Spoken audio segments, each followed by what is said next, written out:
Hi, my name is Chris Ryan. You've joined me in the TaylorMade Performance Centre here at the Belfry, and in this video I'm going to give you 3 key things that you can do if you're a senior golfer to help you play some better golf.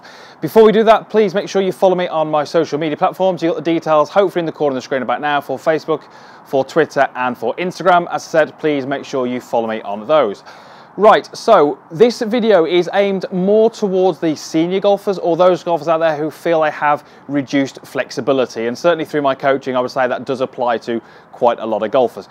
We appreciate that not all people can move in the same way as a Rory McIlroy, as a Jordan Spieth, as a Jason Day, etc, etc, and so we have to make a few adjustments and we have to look at a few things that we might be able to do differently in order to play our best golf. You may not see these things happening week in, week out on the tour, but we understand that there's a slightly different sort of category of golfer, if you like, and we can start to maybe tailor what we do as more average golfers, if you like, to improve our golf.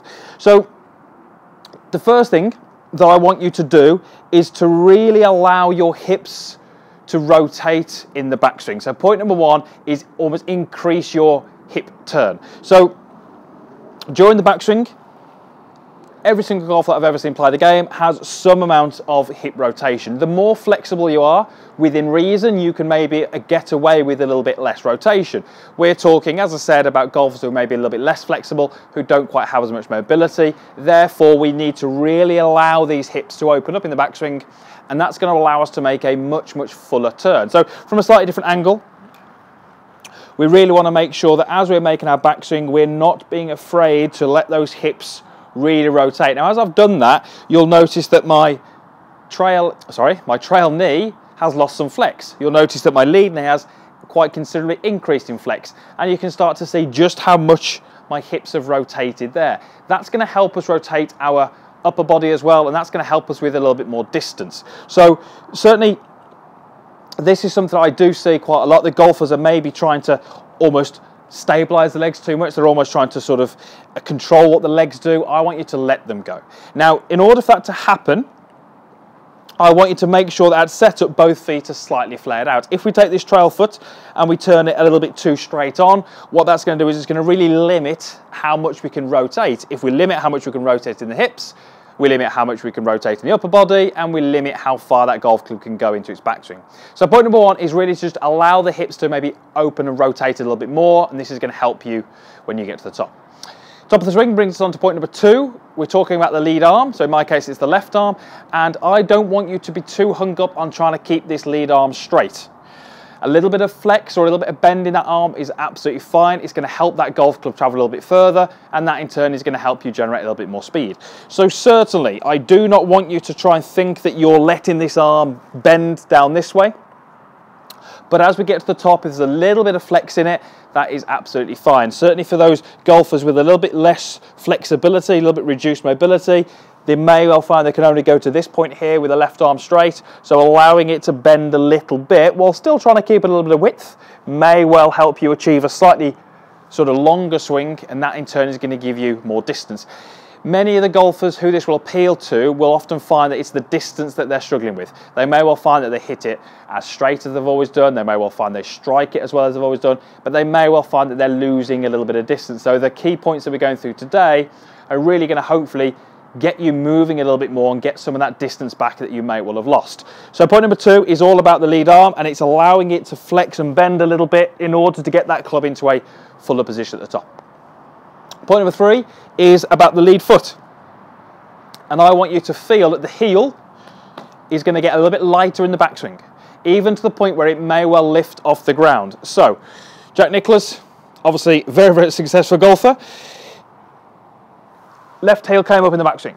Now, there aren't so many golfers now that do this, but certainly if, again, we've got reduced flexibility, allowing this to happen might help you. Now, you don't necessarily need to lift it up 3, 4, 5 inches, but certainly as we go back, feeling that it's getting a bit lighter, and it may well just come off the ground, is fine. If it went a little bit more off the ground, again, that's fine. You are moving the body in such a way that it will have an effect on this foot.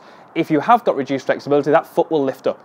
The golfers out there who are incredibly flexible can often make these moves without the heel staying on the floor. So we don't want golfers to sort of think things like, I need to keep my heel on the ground, I need to keep my lead arm straight, because if we do those things, it's going to really inhibit or hinder our ability to make a full turn, and that in turn is going to limit how far we can hit the golf ball. So we need to look at it slightly differently, because we know that the body is maybe not able to move in the same way as we'd like, say we see a Jordan Spieth or a Rory McIlroy. So to compare the two is quite difficult, and it doesn't really make a lot of sense.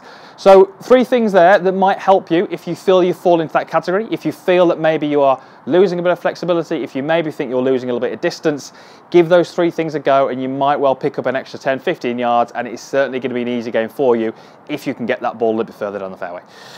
Right, let me hit a couple of shots.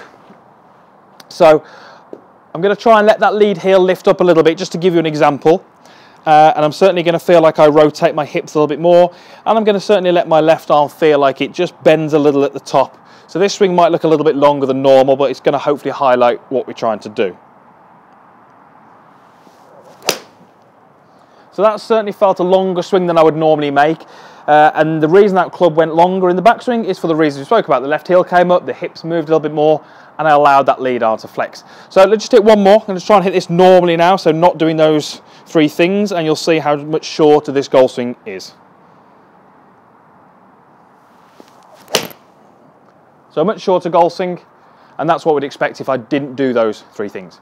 So hopefully that video helps. Hopefully it's a good video for those golfers out there who are maybe sort of approaching the senior game or into that senior area of the game.